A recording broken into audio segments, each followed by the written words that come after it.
بسم اللہ الرحمن الرحیم۔ السلام علیکم جی۔ وعلیکم السلام صدام، بہت بہت شکریہ آپ کا، اتنی باقاعدگی کے ساتھ آپ اس پروگرام کو آرگنائز کر رہے ہو تاکہ لوگوں کے ساتھ میری ملاقات رہے، آگاہی رہے، ہمارے مشن کے بارے میں لوگ جانتے رہیں۔ تو یہ آپ کا یہ جو آج کا پروگرام ہے، میں وہ تمام لوگ جو اس میں شریک ہیں، میں ان سب کو خوش آمدید کہتا ہوں۔ میں آپ جی فرمائیے، آپ فرمائیے۔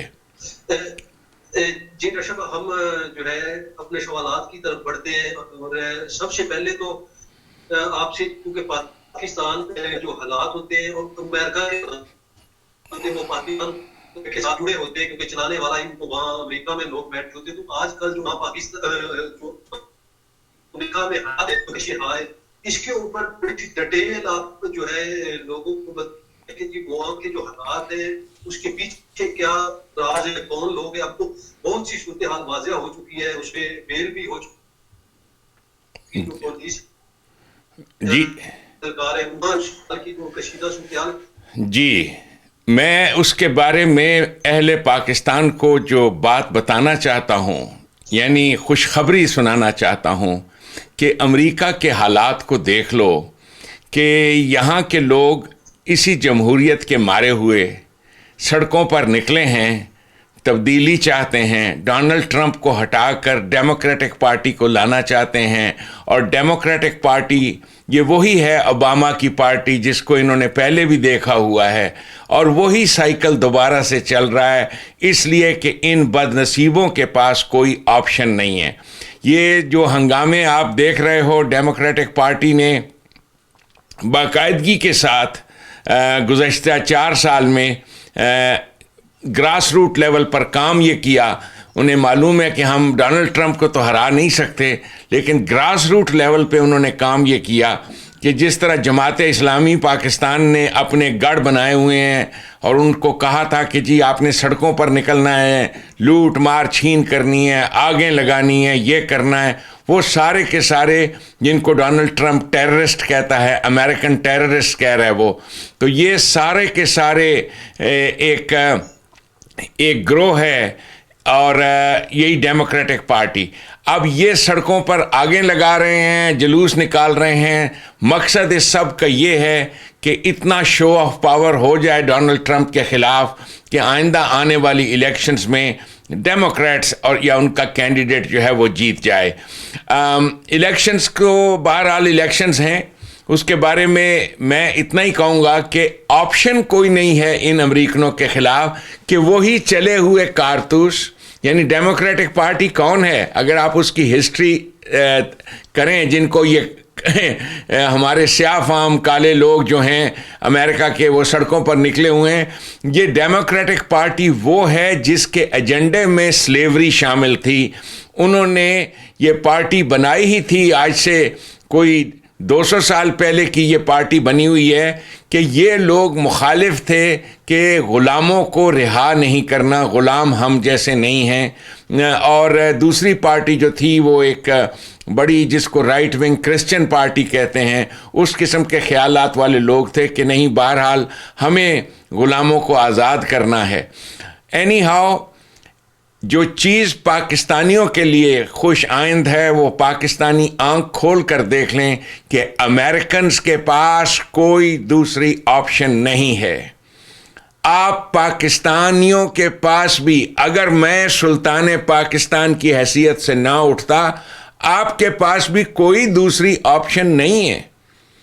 یہی کچھ ہے آپ کے پاس کہ نواز شریف کو ہٹایا، بے نظیر کو لایا، بے نظیر کو ہٹایا، مشرف کو لایا، مشرف کو ہٹایا، فلاں کو لایا۔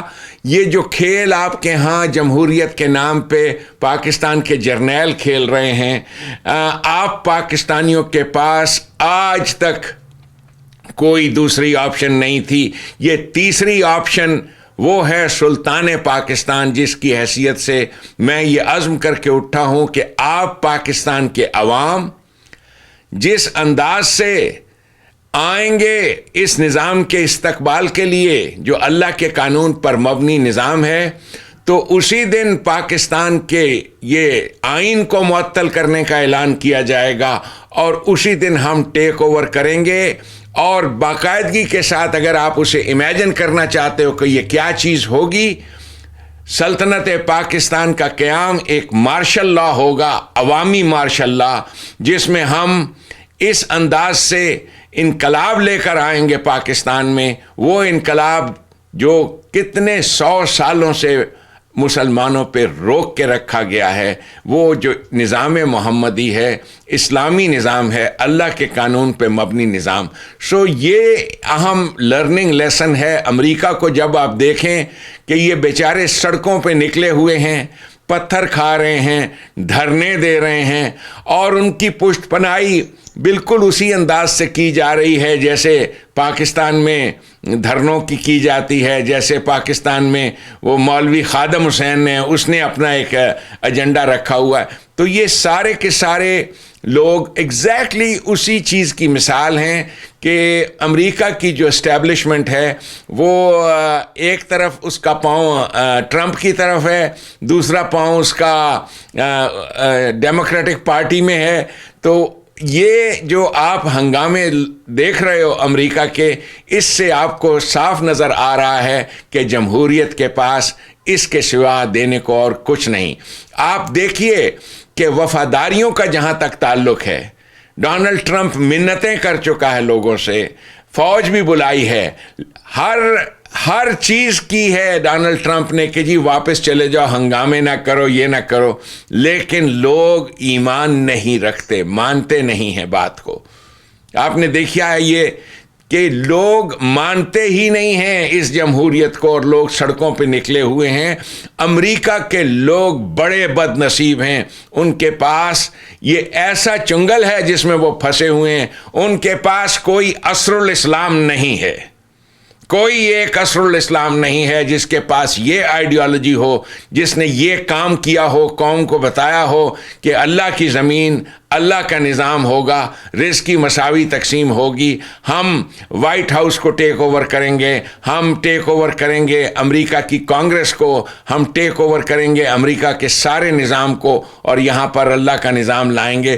ایسا کوئی لیڈر امریکہ کے پاس نہیں ہے، اس لیے کہ یہ قیادت جو اٹھتی ہے یہ اللہ کی رحمتوں کی وجہ سے اٹھتی ہے.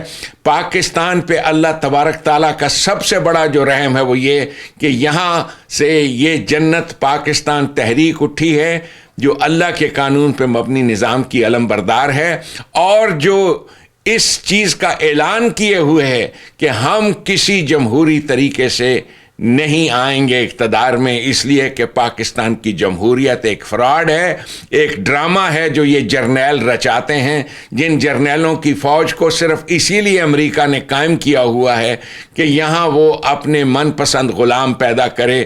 یہاں کے بچے جو ہیں آزادی سے شناسا ہی نہیں. اب یہاں پر صدام حسین جو غور طلب بات ہے وہ دیکھیے کہ ایک آدمی امریکہ کے سپاہیوں نے مار دیا، یعنی ایک آدمی، جسٹ ون، اور اس آدمی کی زندگی، اس کے درد کا احساس اتنا زیادہ ہے کہ کیا وہ گورے ہیں کیا وہ کالے ہیں، سب لوگ سڑکوں پر نکل آئے ہیں. ظاہر ہے جو لوٹ مار چھین اور توڑ پھوڑ کرنے والا طبقہ ہے وہ تو ہائرڈ طبقہ ہے، ان کو یہ مشن دیا گیا تھا کہ آپ نے ہنگامہ کرنا ہے، آگ لگانی ہے. لیکن ایک دوسرا طبقہ ہے جو باقاعدگی کے ساتھ احتجاج کر رہا ہے اور سڑک پہ نکلا ہوا ہے، اور آج کتنواں دن ہے، بہت بڑا احتجاج ہے آج بھی. پاکستان کو آپ اس سے کمپیئر کیجئے کہ پاکستان میں ایسا کیوں نہیں ہوتا. اب آپ سوچئے پاکستان اور اہل پاکستان کیوں اس انداز سے نہیں اٹھ پاتے، why؟ آپ سوچئے.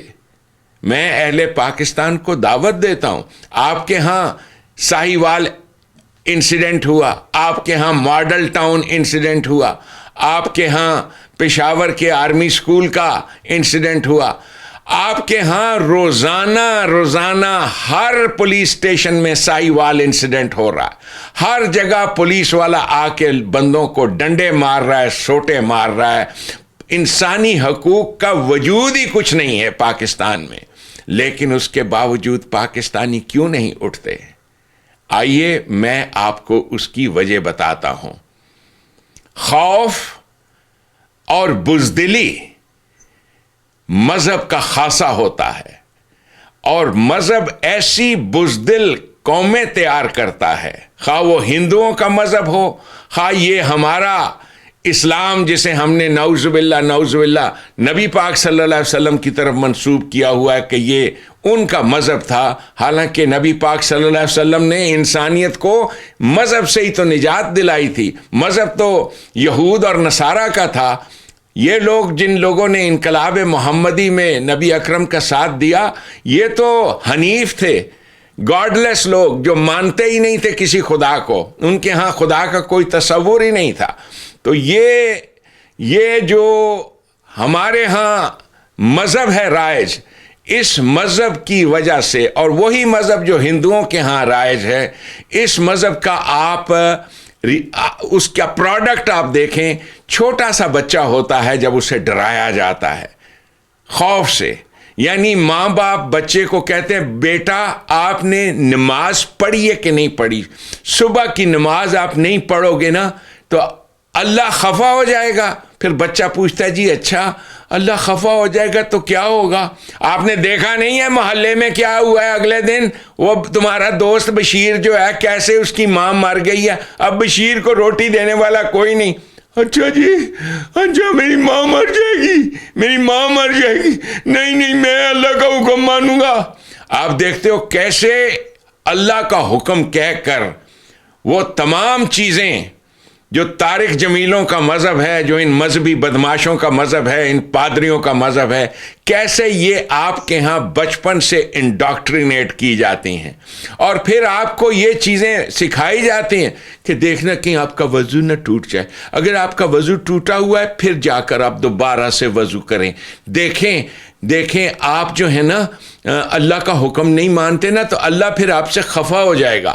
پھر کیسے تعلیمات دی جاتی ہیں کہ جی رات کی نماز میں جو 17 رکعتیں بیٹا یہ پوری اگر پڑھیں تو بہت ثواب ہوگا، اور وتر میں 3 ہوتے ہیں وتر بیٹا، اور وتر میں دعائے قنوت پڑھنی نہ بھولنا، بہت ثواب ہوتا ہے۔ آپ دیکھتے ہو کیسے اس ثواب کے چکر کے ذریعے سے ایسی بزدل قوم پیدا کی جاتی ہے جسے اپنی زندگی اور اپنے حقوق کا شعور بھی نہیں ہوتا، وہ سوچتے بھی نہیں ہیں کہ ہماری دولت کے اوپر یہ ذمہ دار قابض ہیں، یہ شاہ محمود قریشی یہ کون لوگ ہیں، یہ کتنے ٹوانے اور لگھاری اور یہ پاکستان کے جتنا زرداری اور یہ فلاں ذمہ دار طبقہ ہے جو مالک بن کر بیٹھا ہے، یہ جا کر آقا جی حضور، آقا جی حضور، یہ انہی آقاؤں کو مانتے ہیں، انہی کا دم بھرتے ہیں، چنانچہ ان کے اندر جوہر مردانگی مر جاتا ہے۔ یہ کرتا ہے مذہب، جوہر مردانگی۔ آپ ہندوؤں کو دیکھ لیں، ہندوؤں کا مذہب وہ رام رام رام رام کرتے رہتے ہیں، منہ سے بھائی رام رام بولو رام رام، چنانچہ ہندوؤں پر ہر حملہ آور آیا اور اس نے ہندوؤں کا بینڈ بجایا، ہر حملہ آور۔ یہی حال اس مذہب کا ہے جس مذہب میں ہم مبتلا ہیں، جس مذہب کو ایجاد کیا تھا عباسی بادشاہوں نے اپنے انسانوں کو دبا کے رکھنے کے لیے۔ عباسی بادشاہوں کا مذہب پھر اورنگزیب عالمگیر کو پسند آیا ہندوستان میں، اور اس نے کہا کہ یہ تو بڑا اچھا طریقہ ہے، انسانوں کو زنجیروں میں ڈالنے کی ضرورت ہی نہیں ہے، ایسی زنجیریں بناؤ مذہب کی کہ انسان اسے خود اپنے اوپر پہن لیا کریں، اور اگر ان زنجیروں کی کوئی ایک کڑی بھی ٹوٹ جائے تو انسان توبہ کر کے گڑ گڑا کر ان زنجیروں کو پھر سے دوبارہ پہنے۔ چنانچہ جہاں مذہب کا یہ شکنجہ ہوتا ہے، یہ لوگ مذہب کے توق، مذہب کی زنجیریں از خود پہنتے ہیں، تو ایسے لوگ جو ہیں پھر ان کے ہاں حق کے لیے اٹھنے کی طاقت ہی باقی نہیں رہتی۔ امریکہ کے لوگ آزاد ہیں اس مذہب سے، امریکہ کا آئین ہے، اور امریکہ کے آئین بنانے والوں نے اس بات کا خاص خیال رکھا تھا کہ امریکہ میں مذہب سے آزادی ہوگی۔ یہ ہے امریکہ کا آئین، مذہب سے آزادی کا آئین، کہ ہاں کسی نے اپنے مذہب کو پریکٹس کرنا ہے وہ اس کا ذاتی معاملہ ہے، جو بھی کرے، لیکن مذہب کو اسٹیٹ کے لیول پر انکریج نہیں کیا جاتا۔ یہ امریکن لوگ ستاروں پہ کمند ڈال رہے ہیں، اور دیکھیے کس انداز سے سڑکوں پہ نکلے ہیں۔ ہمارے پاکستانی تو ان کی سوچ یہ ہے کہ امریکہ تباہ ہو رہا ہے۔ او بیوقوفو، خدا کے واسطے عقل کرو۔ امریکہ کی عوام اگر سڑکوں پہ نکلی ہوئی ہے تو یہ بھی تو دیکھو کہ امریکہ نے کروڑوں ڈالر کا راکٹ ابھی کل پرسوں ہی آسمان پہ چھوڑا ہے۔ تو امریکہ کے تو سارے کام اسی انداز سے ہو رہے ہیں، اور اس میں سوچنے اور سمجھنے اور سیکھنے کی جو بات ہے وہ یہ ہے، وہ سیکھنے کی بات یہ ہے پاکستانیوں کے لیے کہ امریکہ والے دیوار کے ساتھ سر ٹکرائیں گے اور انہیں اس سے کچھ نہیں ملے گا۔ آپ پاکستانیوں کے پاس اللہ اور اللہ کے قانون کے اوپر مبنی نظام ہے۔ اگر آپ نے اس نظام کو قائم کر دیا اور اگر آپ نے میری اس تحریک کا ساتھ دیا تو آپ دیکھو گے اسلام دنیا میں ایک طاقت بن کے ابھرے گا اپنے نظام کی بدولت، اپنے اس نظام کی بدولت جو نظام 1400 سال کے بعد ہم نے پھر سے اسی کا علم اٹھایا ہے، اللہ کا قانون اور اللہ کے قانون پہ مبنی رزق کی مساوی تقسیم۔ یہ ہے فرق آپ میں اور امریکنز میں۔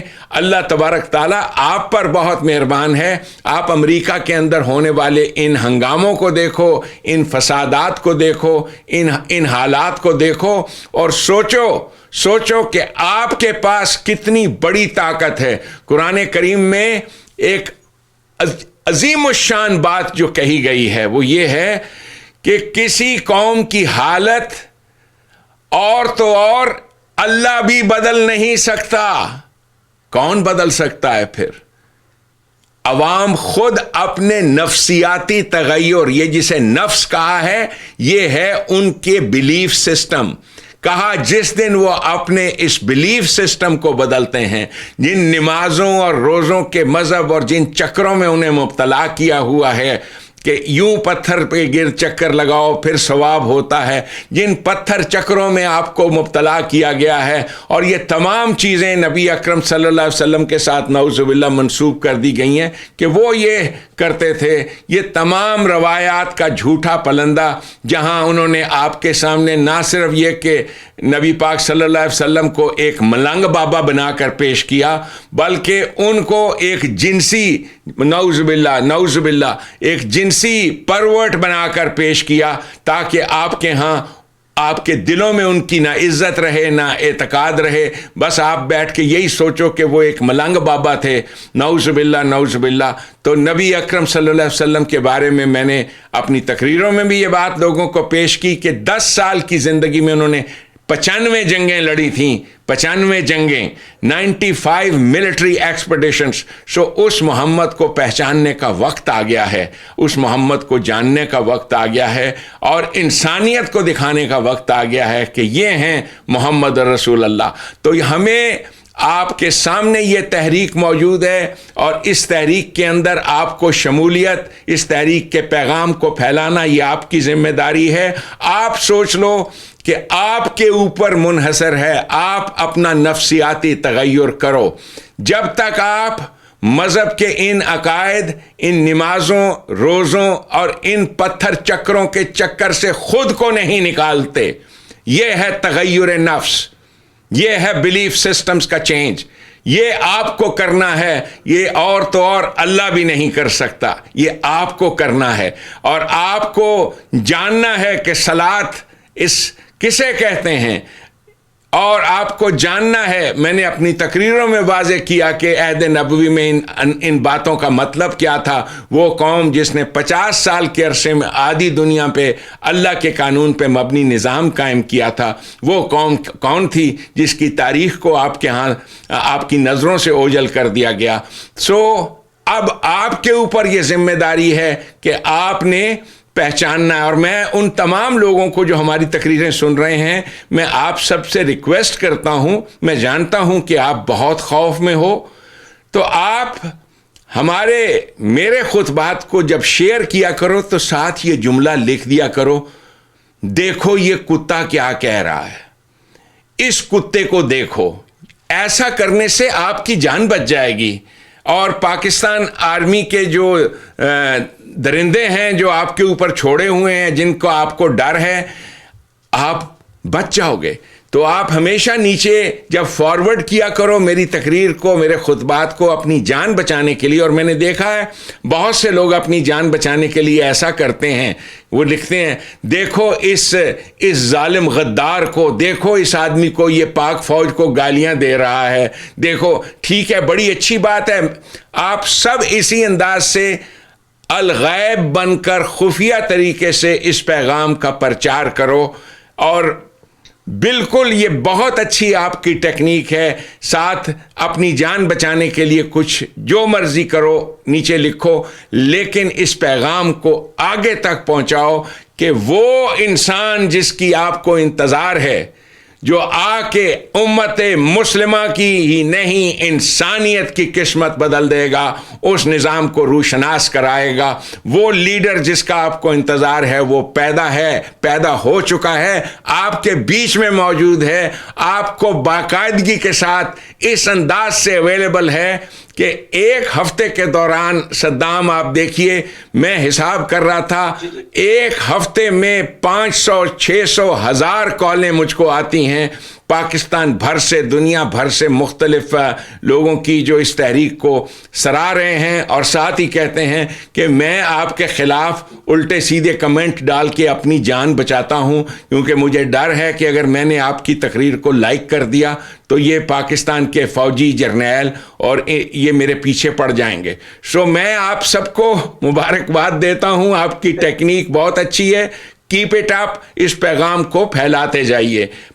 امریکہ کے مقابلے میں پاکستان بے حد مبارک ہے, سیکھیے امریکہ سے.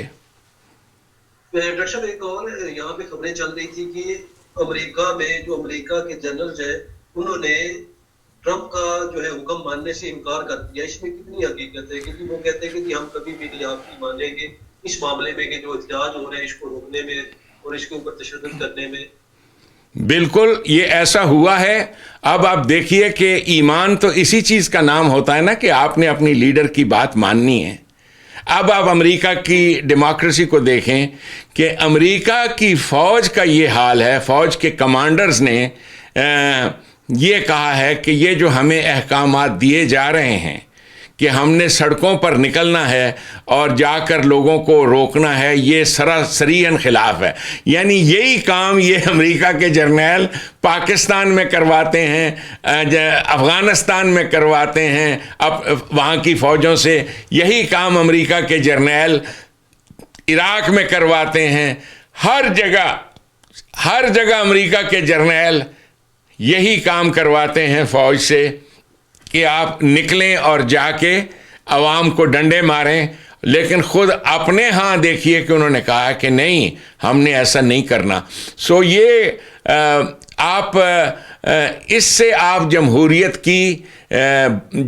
کی کمزوری کا اندازہ لگائیے کہ امریکہ جیسے ملک میں یہ جمہوریت کس درجہ کمزور ہے امن قائم کرنے کے لیے. اس کے مقابلے میں نبی پاک صلی اللہ علیہ وسلم کا جو نظام ہے اس میں یا ایھا الذین آمنو, ماننے والو, اس میں حکم کے ماننے والے لوگ ہوتے ہیں. وہ اپنے لیڈر کا ہر حکم یقین کے ساتھ مانتے ہیں کہ جو بات ہمارے لیڈر نے کہی ہے ہم نے اسے ماننا ہے. تو آپ دیکھیے امریکہ کا جو نظام ہے وہ خود امریکہ کے اندر کس طرح ناکام ثابت ہو رہا ہے. ڈاکٹر صاحب ایک سوال اور آیا ہے ابھی کمنٹ میں خیال کنگ صاحب کا کہ جی عربی جو ہے ان کو مطلب ان کی عربی زبان ہے اور قرآن مجید کی جو زبان ہے وہ عربی میں ہے, تو وہاں پہ وہ سمجھنے کے باوجود بھی وہاں عرب ممالک میں کیوں نہیں یہ نظام قائم ہو سکا ابھی تک؟ اس کا ایک سیدھا سا جواب ہے جی, عربوں کے ہاں اللہ تبارک تعالیٰ نے بڑے بڑے عظیم الشان, جن کو آپ انبیاء کرام کہتے ہیں, عظیم الشان کمانڈرز آئے, ان کا ذکر ہے قرآن کریم میں. لیکن آپ کے ہاں ہندوستان میں سر سید آئے اور اقبال آیا اور اس کے بعد یہ تحریک ہماری اٹھی. تو عربوں کے ہاں یہ اللہ تبارک تعالیٰ کی ایک دین ہے، اللہ کی ایک رحمت ہے کہ ان کے ہاں ایسا کوئی لیڈر نہیں اٹھ سکا. یہ کیوں زمینیں بانجھ ہو جاتی ہیں کہ ان کے ہاں کوئی لیڈر نہیں اٹھتا؟ کیوں 1400 سال پہلے صرف اور صرف عربوں کے ہاں ایک ایسی لیڈرشپ اٹھی تھی جس نے ساری انسانیت کو راستہ دکھایا تھا، ایک ایسے نظام کا جس نظام میں امن ہے، جس نظام میں انسانوں کی نشو و نما اور ڈیولپمنٹ ہے. وہاں کیوں اٹھی تھی وہ تحریک؟ چائنا میں کیوں نہ اٹھی؟ ہندوستان میں کیوں نہ اٹھی؟ یہ سب چیزیں اللہ کی رحمت سے ہوتی ہیں. پاکستان کی زمین، پاکستان کی سرزمین اور پاکستان کے عوام، ان کو پہچانیے کہ وہ کس درجہ محنت کش ہیں. اللہ جب کسی قوم پر مہربان ہوتا ہے وہاں پہ ایسی تحریکیں اٹھتی ہیں جو تحریک اٹھی ہے اب پاکستان میں. اللہ تبارک تعالیٰ ان عربوں پر شاید مہربان نہیں ہے اس انداز میں. اس کا صرف یہ جواب ہے اور کچھ نہیں. کیوں بارش کسی علاقے میں برستی ہے اور کسی علاقے میں نہیں برستی؟ یہ اللہ کا نظام ہے. اس لیے کہ بارشیں وہاں برستی ہیں جہاں زمین کی کشش بارشوں کو کھینچتی ہے، مانگتی ہے بارشیں. وہاں زمین طلب کرتی ہے. پاکستان کی سرزمین نے طلب کی ہے یہ بارش. اتنی دعائیں کی ہیں پاکستان کے عوام نے اللہ کو گڑ گڑا کر، تو اللہ تبارک تعالیٰ نے ان کی دعائیں سن لی ہیں اور ان سے کہا ہے کہ اب تم اللہ کی بھی ایک دعا سن لو، اور وہ یہ ہے کہ اس کے نظام کو قائم کرو. یہ ہے اللہ کا نظام، یعنی لاکھوں دعاؤں کے بدلے میں اللہ کی ایک دعا آپ کو سننی ہے. تو یہ سوال کہ عربوں کے ہاں وہ ایسا سب کچھ سمجھتے ہیں، کیوں یہ تصور نہیں اٹھا؟ غلام قوم کے اندر یہ سوچ پیدا ہی نہیں ہوتی. اور اس سوچ کو پیدا کرنے کے لیے اس میں کون کون سے عوامل ہوتے ہیں شامل، وہ تو آنے والے دور کا مورخ ہی لکھے گا. میری تاریخ اور پاکستان کی تاریخ ابھی لکھی جانی ہے کہ میں نے پاکستان کے لیے کیا کرنا ہے. وہ آنے والا مورخ لکھے گا کہ ہم کیا کرنے والے ہیں اور کیا کر کے دکھائیں گے، میں اور میرے ساتھی جو آپ ہو. لیکن عربوں کے ہاں ایسی تحریک کا نہ اٹھنا، باوجود اس کے کہ وہ قرآن کو سمجھتے ہیں بہت خوبصورتی کے ساتھ، اس کی صرف یہی وجہ مجھے نظر آتی ہے کہ ایسی تحریک صرف وہاں اٹھتی ہے جن قوموں پہ اللہ مہربان ہوتا ہے. ایک خاتون 2010 سے امریکن خاتون ہے سنتھیا ریچی، وہ پاکستان میں ہے اس وقت بھی، اور وہ 2010 میں پاکستان میں آئی تھی. اگر اس کی پکچر دیکھی جائے، ان کا بیک گراؤنڈ دیکھا جائے، تو وہ پچھلے 10 سالوں میں ہر حکومت کے بڑے سیاستدان منسٹر کے ساتھ بھی تصویریں، ایف آئی اے کے جو ڈی جی ہے ان کے ساتھ، جرنیلوں کے ساتھ، جو رینجر کے آفیسر ہیں ان کے ساتھ ہے. تو ابھی انہوں نے ایک الزامات لگائے ہیں بینظیر بھٹو کے اوپر بھی کہ وہ اس طرح کے ان کے کردار کے اوپر انگلیاں اٹھائی ہیں.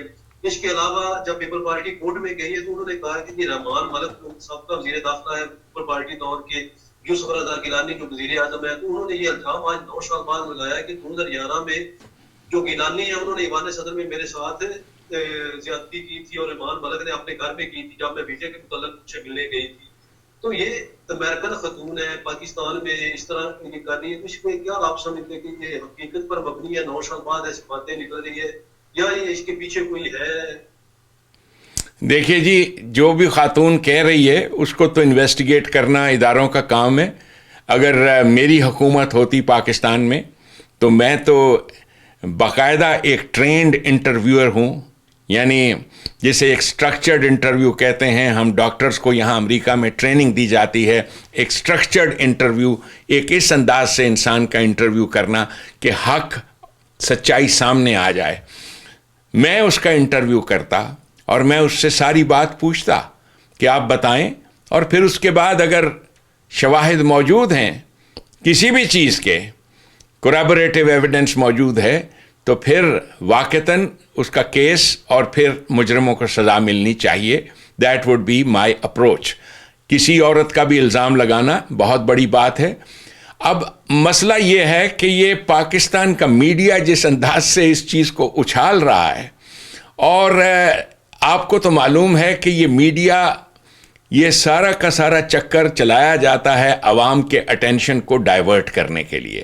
میڈیا یہی فرعون کی جو سامری جادوگر ہے، یہ اس کی کٹ پتلیاں ہیں. یہ عوام کو مختلف قسم کے سانپوں سے ڈراتی رہتی ہیں. پاکستان کے میڈیا کو اس وقت ضرورت تھی کسی ایک تماشے کی. میں تو یوں ہی دیکھتا ہوں اس چیز کو کہ جس انداز سے اس تماشے کو ابھارا جا رہا ہے، بجائے اس کے کہ اس تماشے کو اتنا ابھارا جائے پاکستان کے گورنر کے اوپر، پاکستان کے وزیر اعظم کے اوپر یہ ذمہ داری عائد ہوتی ہے کہ اس عورت کو بلوائیں، سامنے کیمرے لگوائیں، اس کا انٹرویو کریں، پوچھیں وہ کون ہے، کب پاکستان آئی، کس لیے پاکستان آئی، کیسے اس کے اتنی رسائی ہے کہ وہ پاکستان میں نے تصویریں دیکھی ہیں پاکستان کے ایئر فورس کے، آرمی کے بڑے بڑے آفیسرز کے ساتھ، پھر وہ پاکستان نیوی کی. جی بالکل ایسے ہی جی، بڑے بڑے ان کے آفیسر، بیوروکریٹس اور جرنیلوں کے ساتھ ان کی تصویریں. جی اس کی میں آپ کو اپنی ذاتی زندگی سے آپ کو ایک مثال دیتا ہوں. آج سے 40 سال پہلے جب میں پاکستان میں تھا تو یہ واقعہ ہے 1980 کا 81 کا. میں نے اور نائلہ نے تھوڑے عرصے کے لیے افغان مہاجرین کے لیے کام کیا تھا، اور کوئٹہ میں پشین میں وہاں پر ایک فرینچ آرگنائزیشن تھی، فرانسیسی آرگنائزیشن، اور اس آرگنائزیشن کا ایک فرانسیسی چیف تھا. اس نے نوکری کے لیے ہمارا انٹرویو لیا. نوکری میں علاوہ اور چیزوں کے جو ہمیں کہا یہ گیا تھا، اس وقت پاکستان میں میری بحیثیت ایک ڈاکٹر کے تنخواہ جو تھی وہ 1800 روپیہ تھی مہینے کا. نائلہ کو بھی اتنے ہی پیسے ملتے تھے، لیکن یہ جو ادارہ تھا افغان مہاجرین کا، اس نے کہا تھا کہ یہ ہمیں 6,000 روپیہ دیں گے اور رہائش بھی دیں گے کوئٹہ میں، اور وہاں سے ہم نے جا کر مریضوں کو دیکھنا ہے. ہمیں یہ بات مجھے اور نائلہ کو بہت اچھی لگی اور ہم لوگوں نے اس آرگنائزیشن کو جوائن کیا. اب میں آپ کو یعنی بتاتا ہوں کہ یہ آرگنائزیشن تھی کیا. اب جو میں وہاں پہنچا ہوں، اس آرگنائزیشن نے اپنے کیمپس ہمیں دکھائے، وہاں پر ہم گئے کام کرنے کے لیے.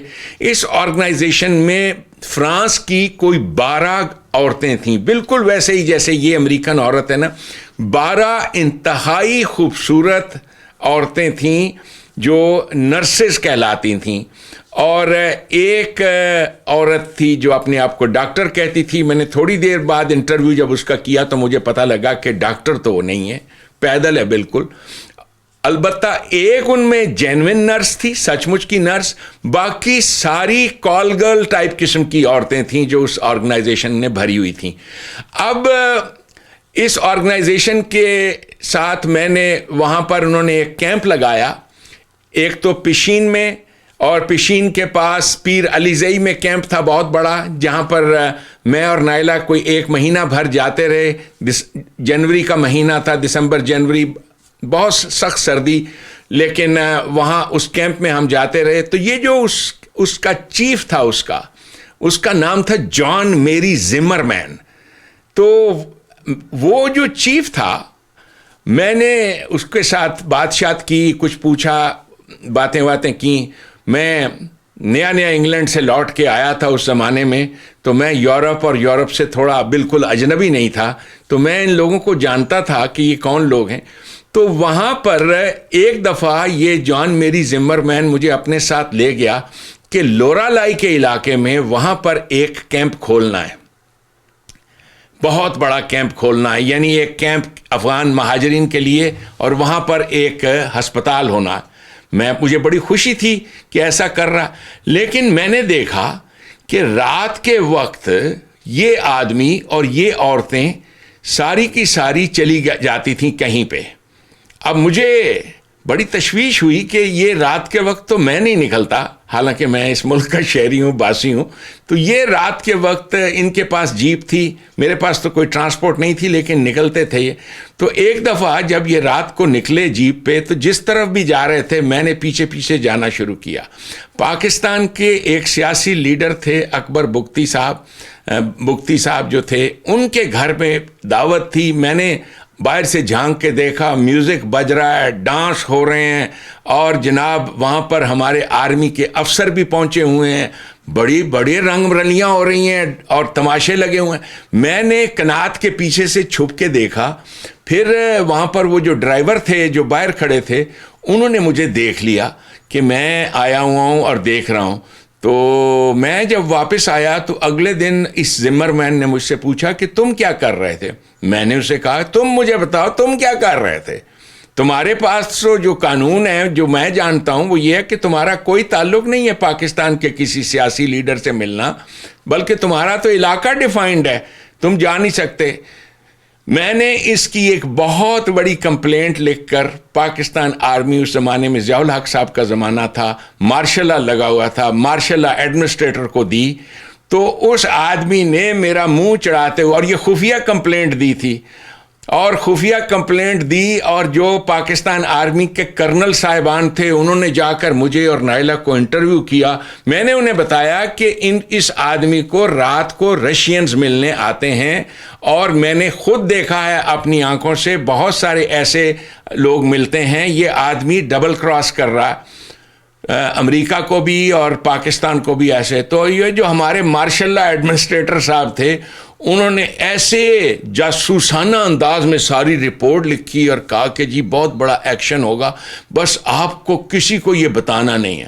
لو جی، اگلے دن تماشا آپ سنیں کہ 2 دن بعد یہ زمر مین مجھے ملا اور مجھے کہتا ہے کہ تم کتنے بیوقوف آدمی ہو، یہ سارے جرنیل میرے لیے کام کر رہے ہیں، یہ تم نے کاغذ لکھ کر دیا تھا ان کو۔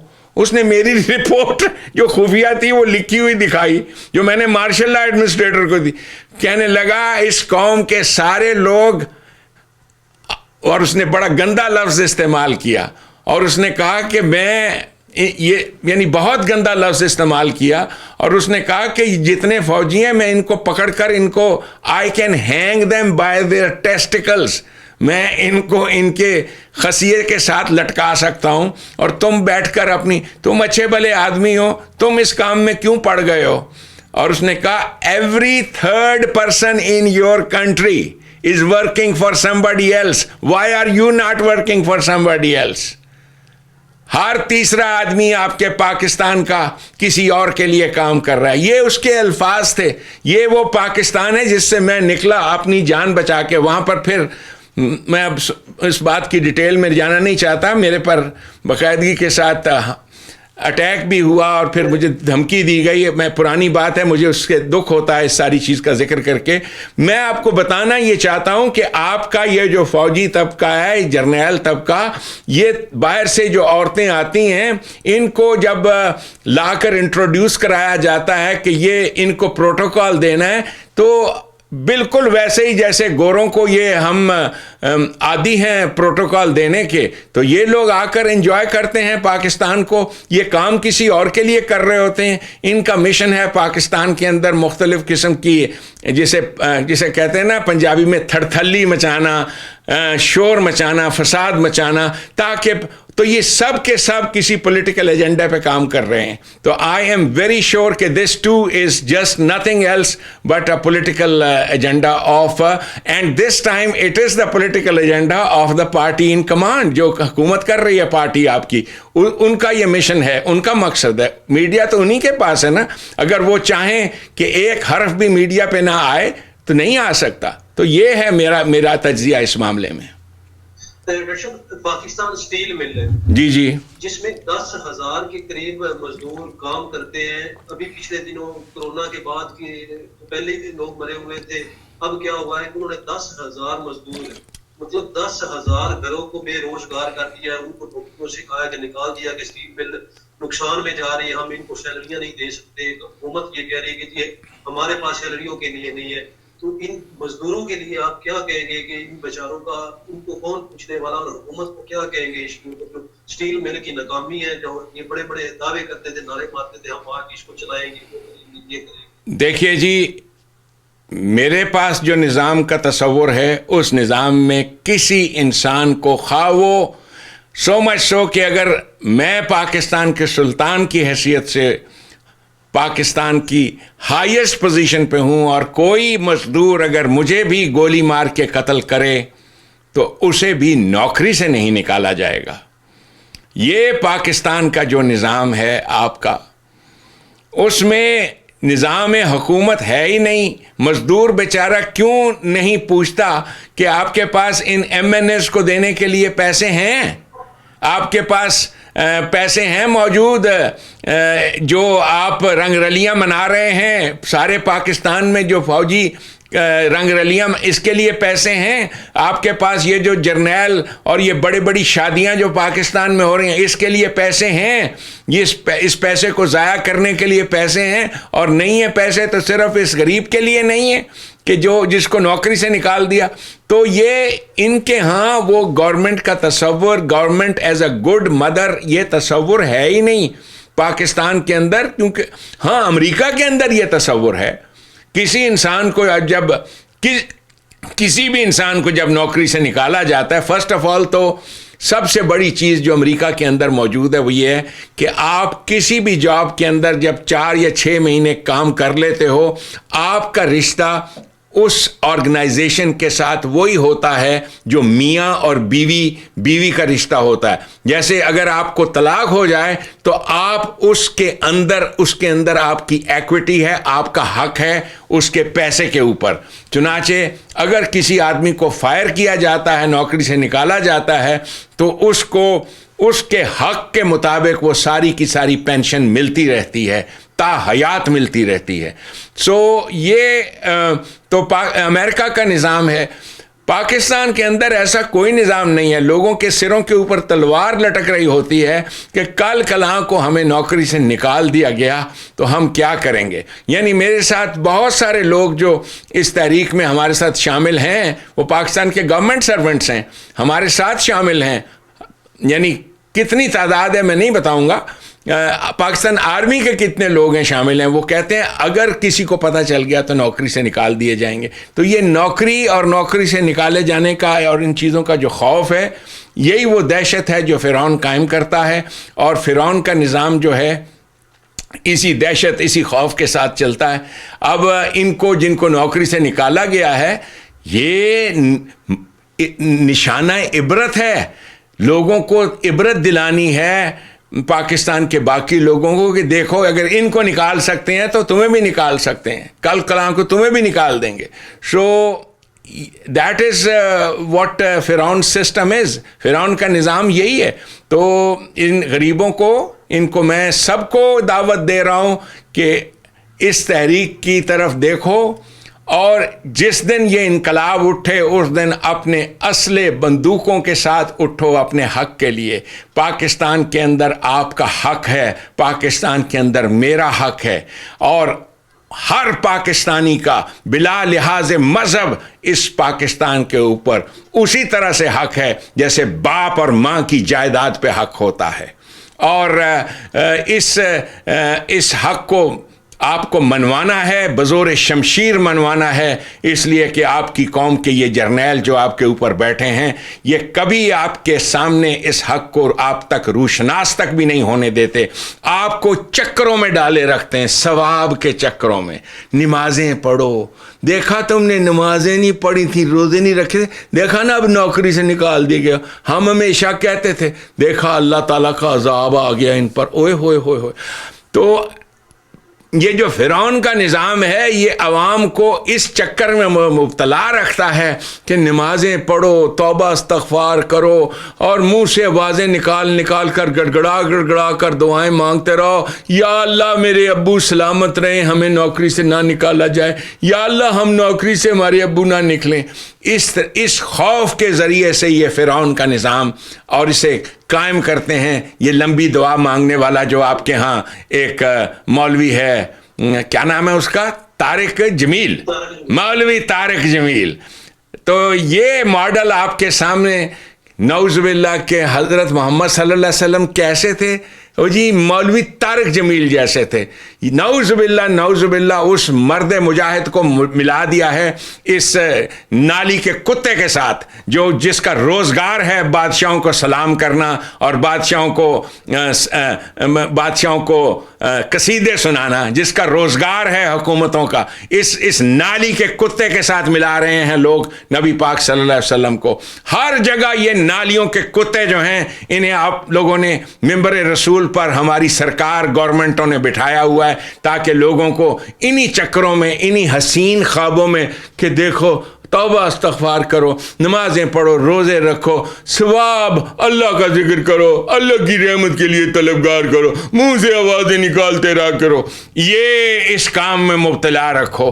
تو یہ نشہ دیتے رہتے ہیں پاکستان کا وہ مزدور, وہ محنت کش جنہیں نوکریوں سے نکالا گیا ہے.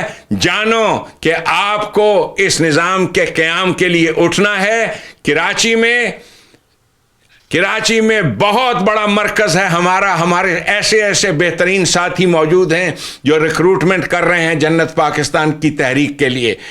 کوئی اور تحریک آپ کو وہ انقلاب نہیں دے گی, نہ ان کے پاس کوئی آئیڈیالوجی ہے, نہ ان کے پاس کوئی اور قیادت ایسی موجود ہے جو بے خوف ہو سوائے عصر الاسلام محمد سید اس کی تحریک کے. آؤ میرے ساتھ شامل ہو, میرے دست و بازو بنو اور انشاءاللہ تعالی میں تمہیں تمہارے حقوق دلاؤں گا. اور اس انداز میں حقوق ملیں گے کہ جن لوگوں نے تمہیں تمہارے گھروں سے اور بے دخل کیا ہے, جس میں لاکھوں وہ پاکستانی ہیں جو میری طرح سے گھر سے بے دخل ہو کر کئی سال سے 40 سال سے تو میں گھر سے اپنی سرزمین سے بے دخل ہوں.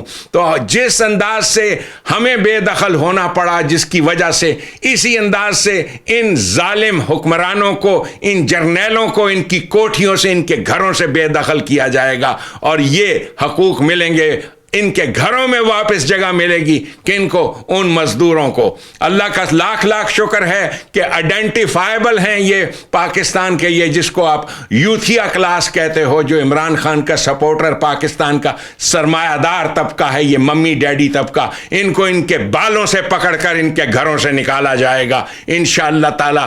یہ ہے وہ انقلاب جو میں لے کے آ رہا ہوں. ایک گھر سے یہ جو میم صاحب اور موٹی میم بیٹھی ہوئی ہے, جس کے اندر یہ شعور بھی نہیں ہے کہ پاکستان کے اندر غریب کی کیا حالت ہے, وہ موٹی اپنے گھر میں جکوزی لگوا رہی ہے, باتھ ٹب لگوا رہی ہے, جس کے اندر اس موٹی نے نہانا ہے بیٹھ کر پانی کے اندر. یہ عیاشیاں کر رہے ہیں, ان کی کوٹھیوں کو دیکھو, یہ ان کی عیاشیاں ہیں. ان سے آپ کو نکالوں گا انشاءاللہ تعالی, اور انہیں نکالنے کے بعد ان کو سزائیں ملیں گی. جو لوگ اس ساری شیطانیت میں مبتلا ہیں, جو غداروں کی تحریک ہے, جن غداروں نے اس تحریک کو چلایا, اور جو غدار ہیں اسلام کے بھی اور پاکستان کے بھی, جنہوں نے غیر ملکیوں کے اشاروں کے اوپر الیکشنیں کرواتے ہیں اور 70 سال سے یہ تماشے کر رہے ہیں اہل پاکستان کے ساتھ. انشاءاللہ تعالی میرا پیغام ہے ان تمام مزدوروں کو, تمہاری آواز اللہ نے سن لی ہے, میں تمہاری دعاؤں کا جواب ہوں. یہی میرا پیغام ہے. ڈاکٹر صاحب ایک اور سوال آیا ہے کہ نواز شریف کو اسٹیبلشمنٹ کے ساتھ لڑائی کی سزا ملی ہے یا واقعی وہ کرپٹ ہے؟ دیکھیے جی, پاکستان کی ساری قیادت کرپٹ ہے, کیونکہ اس میں کرپشن کی وجہ یہ ہے. دیکھیے, اگر میں پاکستان کی اس بڑی کرسی پہ بیٹھوں جہاں مجھے پتا ہو کہ یہ ملک اور اس کا سارا نظام نیٹو چلا رہی ہے, تو یہاں کا جو بھی مال متاع میں چرا سکتا ہوں اسے مجھے چرانا ہے.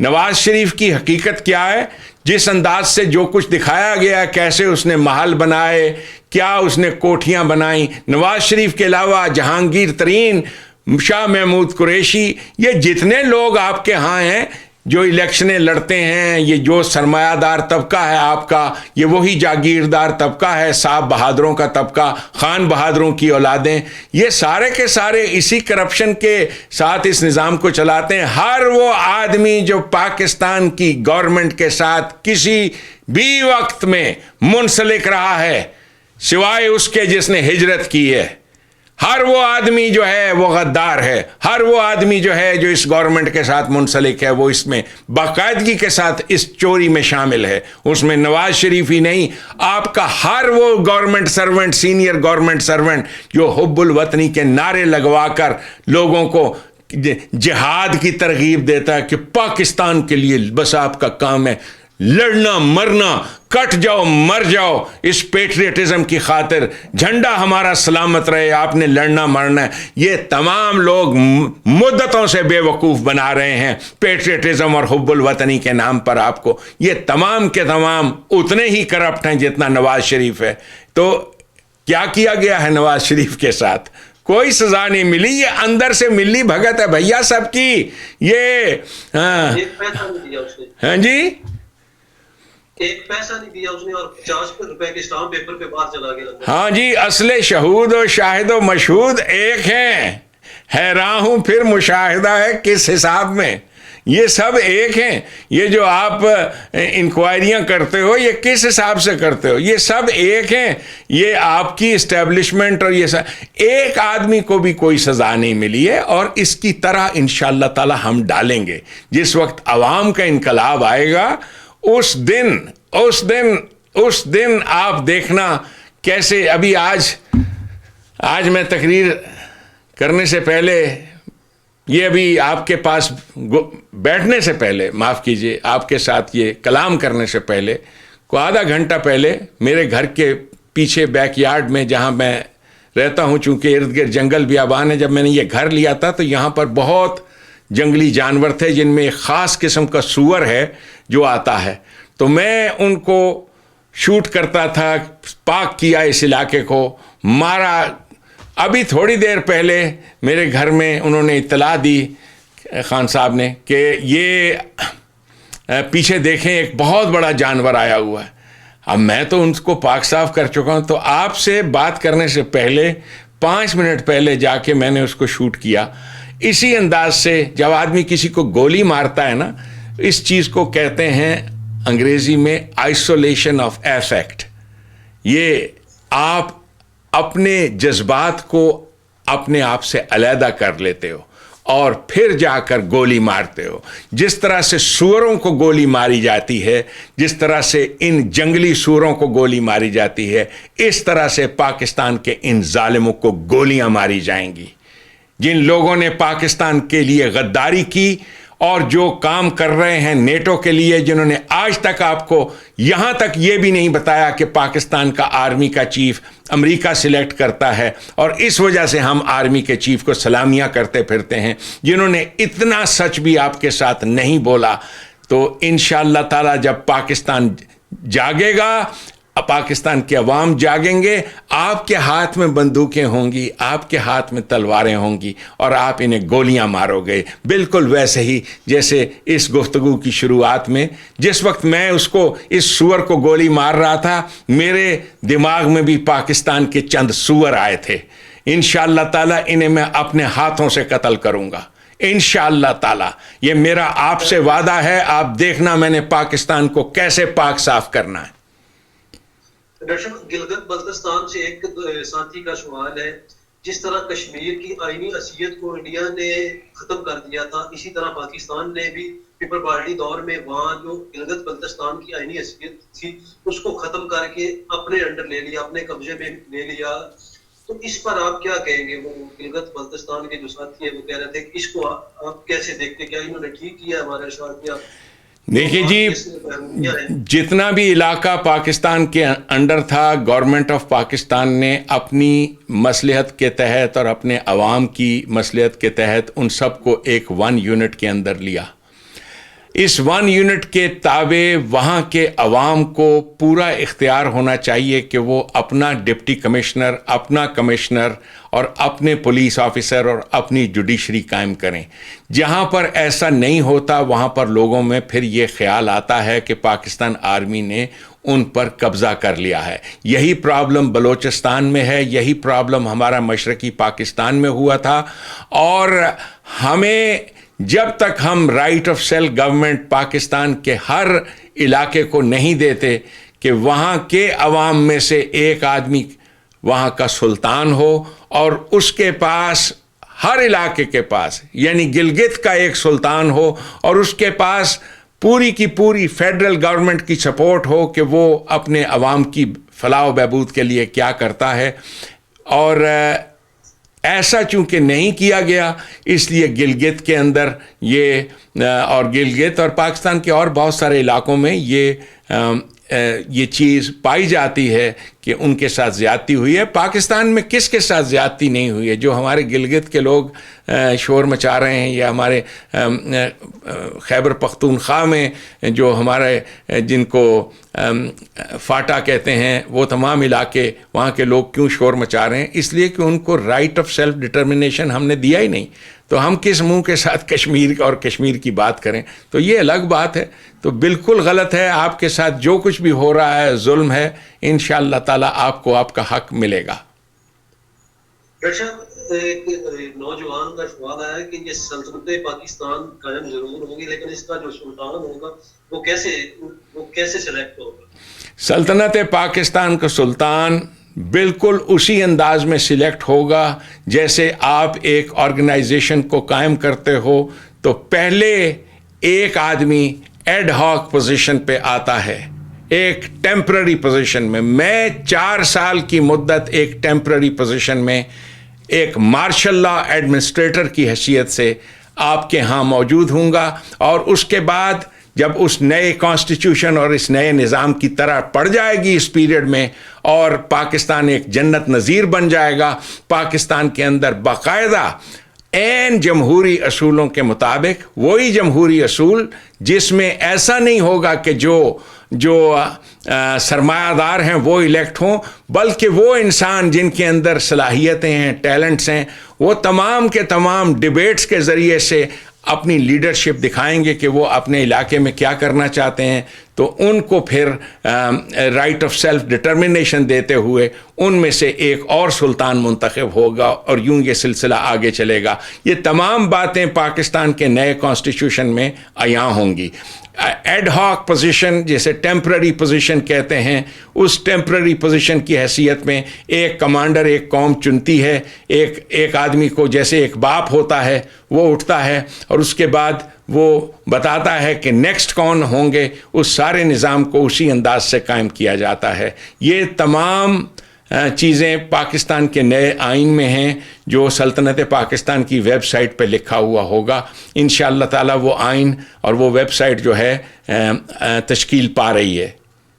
ڈاکٹر صاحب جو بلوچستان سے سوال ہے کہ جو بلوچستان میں آزادی کی تحریک چل رہی ہے, آپ سمجھتے ہیں کہ یہ صحیح ہے یا غلط؟ اس میں اگر یہ صحیح ہے تو کیسے صحیح ہے, اگر غلط ہے تو کیسے غلط ہے؟ تو بلوچستان کے نوجوان اور وہاں کے لوگ جو مضبوط طبقہ یہ تحریک آزادی کی تحریک چلا رہا ہے. دیکھیے جی, یہ سارا کا سارا ظلم اور جبر ہے جو ہماری حکومتیں کر رہی ہیں ایک خاص مشن کے طور پر. جو پاکستان کے اندر جو شیطانی حکومتیں ہیں وہاں کی جو قیادت جو چاہتی ہے, آج تک ہم نے ان لوگوں کو نہیں پوچھا کسی وقت بھی بٹھا کر یہ آپ کے میڈیا کے اینکرز کس انداز سے کنزیوم کرتے ہیں.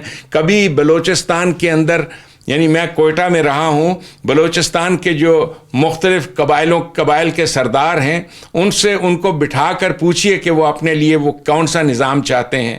ان کو موقع دیجئے اب ان کی قیادت کا, ان کو موقع دیجئے کہ وہ جس طرح سے بلوچ ریجمنٹ ہے اسی طریقے سے اور بھی ریجمنٹس قائم کریں. یہ جو ریجمنٹیشن کا نظام ہے اسی میں رزق کی مساوی تقسیم اور اس پرنسپل کو جو ماننے والے لوگ ہیں, جب تک ہم اس انداز میں ان لوگوں کو قیادت نہیں دیتے, یہ بلوچستان کے لوگ اسی انداز سے ناخوش ہیں.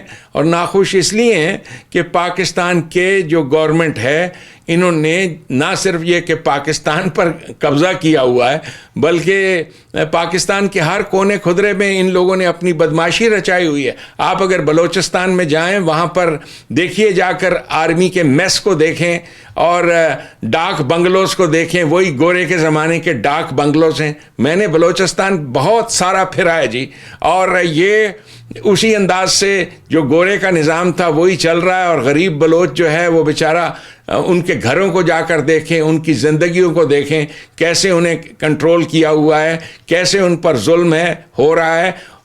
اور ظلم کون کر رہا ہے؟ ان کے اپنے لوگ ہی ظلم کرتے ہیں، انہی کے ذریعے سے ظلم کروایا جاتا ہے. جیسے آپ کے ہاں پنجاب میں جو بھی بدماشی ہے وہ آپ کے اپنے ہی ہیں نا، جنرل باجوہ صاحب اور یہ باقی جرنیل، یہ آپ کے اپنے لوگ ہیں. تو انہی کے ذریعے سے انگریز جو تھا وہ اپنا ظلم اور ستم کرتا تھا. تو اس نظام کو بلوچستان والے اچھی طرح سے جان لیں، انہیں آزادی ملنے والی ہے. ہر آزادی انسان کا بنیادی حق ہے. Right to life, liberty and pursuits of happiness, یہ 3 اصول ہیں انسان کے حقوق، 3 بنیادی حقوق. کسی انسان کو، ہر انسان کو اپنی زندگی اپنے انداز میں جینے کا حق حاصل ہے، جیسے بھی وہ جینا چاہتا ہے، جس انداز سے جینا چاہتا ہے. آپ تو جبر اور ظلم کے بدترین شکنجوں میں جکڑے ہوئے ہیں کہ جہاں پر اگر آپ تھوڑا سی بھی آزادی مانگتے ہو تو مذہب کی آزادیاں، مذہب کے جو درندے ہیں وہ آپ کو مذہب کے شکنجوں میں قید کرتے ہیں. ہر انسان کو مکمل آزادی ہوگی. آزادی کا ماڈل اس کو پنپتا میں نے امریکہ میں دیکھا ہے. یہ جو امریکن ماڈل ہے آزادی کا، یہ آزادی کا پرنسپل، اس آئین کو یہ آئین آپ کو ملے گا. اور اس آئین کی بدولت آپ سب انسان جب آزاد ہوگے، آپ کے ہاں یہ بلوچ اور اس کا تصور بھی قائم نہیں ہوگا کبھی. امریکہ کو آپ دیکھیے، آزادی کے اس پرنسپل پر 50 اسٹیٹس ہیں جس میں مختلف لوگ ہیں، سب کے سب کیسے ایک قوم کے ایک پرچم کے سائے تلے متحد ہیں. انشاءاللہ تعالی جہاں پر لائف، لبرٹی اور پرسوٹس آف ہیپینس، یہ 3 چیزیں انسانوں کو میسر ہوتی ہیں، وہاں پر قومیں متحد رہتی ہیں. قوموں کو پھر ایک قوم کی حیثیت سے زندگی کا احساس ہوتا ہے. ڈاکٹر صاحب، ایک پشتون ساتھی کا سوال ہے KPK سے، وہ کہتے ہیں کہ جی منظور پشتین کے بارے میں آپ کیا کہیں گے؟ منظور پشتین، میں اس کو پشتون قوم کا ہیرو مانتا ہوں. میں سمجھتا ہوں کہ اگر منظور پشتین حق پہ ڈٹا رہا پشتون قوم کے لیے تو وہ بڑا ہیرو ثابت ہوگا. لیکن اسٹیبلشمنٹ کی پوری کوشش ہے کہ بہلا پھسلا کر، ورغلا کر کیسے اس کی تحریک کو دبایا جاتا ہے. تو اسٹیبلشمنٹ، دیکھیے لیڈر جو ہے وہ حق کے لیے اٹھتا ہے، لیکن اسے مختلف قسم کے لالچ دے کر بہلایا جاتا ہے اور اس کو بیوقوف بنایا جاتا ہے. منظور پشتین جتنا زیادہ اوپن ہوگا اور کھل کے بات کرے گا، اتنا ہی زیادہ آپ کو اس کی قیادت کے بارے میں پتہ چلے گا کہ وہ چاہتا کیا ہے. اس وقت میرا اپنا تصور یہ ہے، میں بے حد عزت کرتا ہوں اس نوجوان کی جس نے مظلوم پٹھان قوم جسے پاکستان نے بری طرح سے یوز کیا ہے صرف اپنے مقصد کے لیے. ان جرنیلوں سے پہلے گورا فوج بھی یہی کرتی تھی، اس پٹھان کو یوز کرتی تھی، اس کے خون کو یوز کرتی تھی.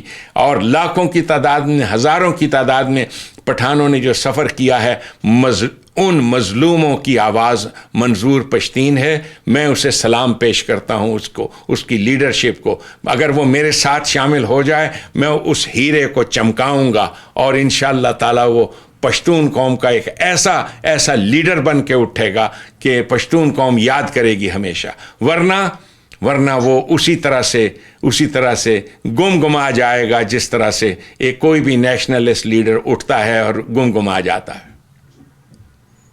ڈاکٹر صاحب، ہمارے خیال بادشاہ کا ایک سوال ہے، وہ کہتے ہیں کہ جی جنرل پاکستان پارٹی نے جو پاکستان کے معاشی مسائل ہے اس کے حل کے لیے کتنی تیاری کر رکھی ہے؟ جی کل کو کوئی انقلاب آتا ہے، کل کو آپ سلطان پاکستان بنتے ہیں، تو اس کے لیے کس حد تک تیاری کہ آپ کیا معاشی مسائل حل کریں گے اور کیسے کریں گے؟ یہ بہت اچھا سوال ہے کہ یہ اس نظام کو عملی جامہ کیسے پہنانا ہے، کیسے ایسے حوارین کو تیار کرنا ہے. حوارین یہ وہی لفظ ہے جہاں سے لفظ حور ہے.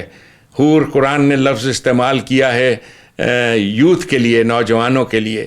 تو ان نوجوانوں کی بدولت، ان کی طاقت کے ذریعے سے، ان کے ایمان کے اوپر منحصر ہے اس نظام کی کامیابی. اور تاحال میری تیاری اس حد تک ہی ہے کہ وہ لوگ جو ہمارے ساتھ شامل ہو رہے ہیں، میں ان کی تربیت کر رہا ہوں.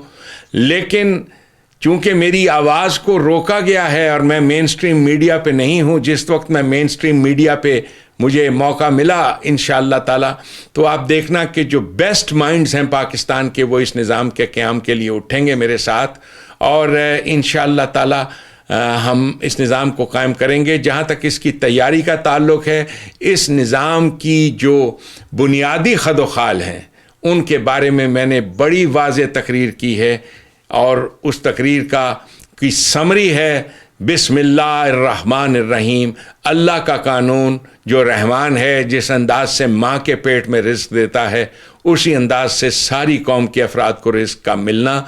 وہ افراد جو اس پر ایمان لاتے ہیں وہ میرے ساتھی جو ہوں گے انشاءاللہ تعالی بزور شمشیر ہم ایسا کریں گے، اور مجھے ضرورت ہوگی اس مقصد کے لیے ایسے نوجوانوں کی جو مسلح ہوں اور جن کے اندر اطاعت ہو، اطیع اللہ ہو و اطیع الرسول، جو اللہ اور اللہ کے رسول کی اطاعت کے انداز میں اولي الامر منکم اس کی اطاعت کریں گے، اس کو فالو کریں گے۔ اور یہ بڑی مشکل چیز ہے، بے شک بڑی مشکل چیز ہے، اس لیے کہ اس قوم نے کسی کی اطاعت کبھی سیکھی ہی نہیں۔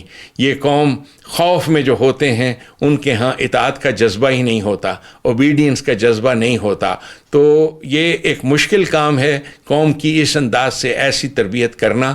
لیکن انشاءاللہ تعالی اس مشکل مرحلے کو میں جس وقت پاکستان کا مین سٹریم میڈیا ہمارے پاس ہوگا، میں 2 یا 3 مہینے کے اندر ایسے انسان تیار کروں گا جن کے اندر وہی اطاعت ہوگی جو اسماعیل کے اندر موجود تھی۔ ابراہیم علیہ السلام نے اسماعیل کو میدان میں اتارا تھا اور اسماعیل میدان میں اترے تھے۔ انشاءاللہ تعالی ایسے اسماعیل پاکستان میں موجود ہیں، بے شمار زبردست ہیرے موجود ہیں، اور انشاءاللہ چند ایسے لوگوں کی بدولت امریکہ جو تھا 50-55 لوگ تھے جنہوں نے امریکن انڈیپینڈنس اور اس کی کانسٹیٹیوشن لکھی تھی، اور یہ لکھا تھا کہ ہماری جان چلی جائے، ہم مر جائیں، کٹ جائیں، لیکن ہم آزادی چاہتے ہیں انگریز کے تسلط سے۔ ایسے نوجوان جو ہیں شامل ہو رہے ہیں ہمارے ساتھ، اس کی میں تیاری کر رہا ہوں۔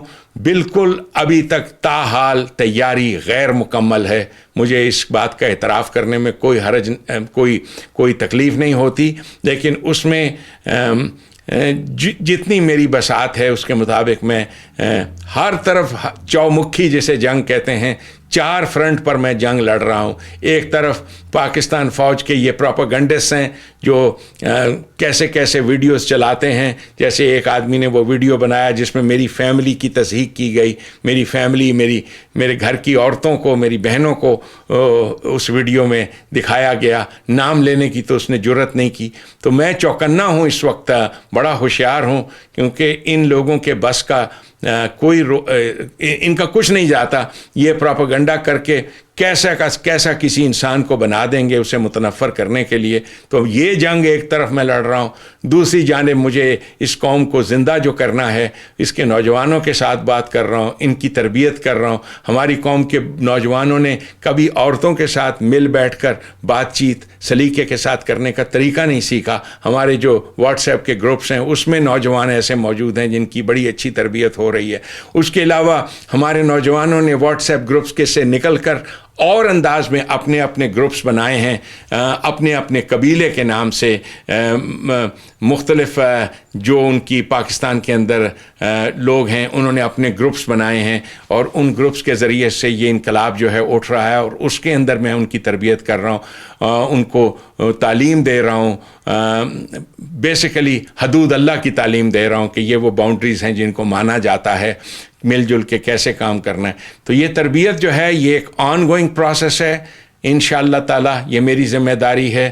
میں خیال بادشاہ صاحب آپ کو یقین دلاتا ہوں مجھ سے اس سلسلے میں کبھی کوتاہی نہیں ہوگی۔ میں انشاءاللہ تعالی جس وقت آپ مجھے جب میں آؤں گا پاکستان اور اس چیز کو سنبھالوں گا، آپ دیکھنا یہ بازو بڑے مضبوط ہیں، اس لیے کہ العلم الصلاحی، علم جو ہے وہ میرا اسلحہ ہے، اور انشاءاللہ تعالی علم جو ہے اس کی پاور جب اہل پاکستان دیکھیں گے، انشاءاللہ تعالی پاکستان اس نظام خداوندی نبی اکرم صلی اللہ علیہ وسلم کے اس نظام کی طرف ویسے لپک کے آئے گا جیسے پروانے شمع کی جانب آتے ہیں۔ ڈاکٹر صاحب 1 گھنٹہ 10 منٹ ہوں گے، اگر آپ کی اجازت ہو تو اور سوالات ہو سکتے ہیں اگر آپ کے پاس ٹائم ہو تو. میں آپ سے اب صدام میں آپ سے اجازت چاہوں گا. مجھے بہت شکریہ آپ کا کہ آپ نے یہ یاد کرایا کہ 1 گھنٹہ 10 منٹ ہو گئے. تو انشاءاللہ تعالی میں آپ سے اجازت ابھی چاہوں گا. انشاءاللہ آپ نے یہ جو میں یہاں پر آخر میں سب ساتھیوں سے کہتا ہوں، آپ ڈاؤن لوڈ کیجئے اس ایپ کو، عصر الاسلام. اس ایپ پہ ریڈیو نشر ہو رہا ہے، انقلاب کا ریڈیو، اور اس ایپ کو دوسروں تک پہنچائیے کہ ہر وقت یہاں پر انقلاب کا پیغام اور انقلابی تعلیمات دی جا رہی ہیں. تو آپ اس ایپ کو ڈاؤن لوڈ کیجئے اور اس ریڈیو کو سنیے. جس وقت بھی اگر آپ کو سننا ہے، کوئی بھی آپ کام کر رہے ہوں، اس ریڈیو جو عصر الاسلام کے نام سے یہ ایپ ہے، اس کو ڈاؤن لوڈ کیجئے. اور انشاءاللہ تعالی آپ کے سوالات اور آپ کے ان کے جوابات لے کے میں حاضر ہوں گا انشاءاللہ. پھر جی بہت شکریہ ڈاکٹر صاحب، بہت شکریہ جی. آپ کا بہت بہت شکریہ صدام حسین. جیتے رہیے.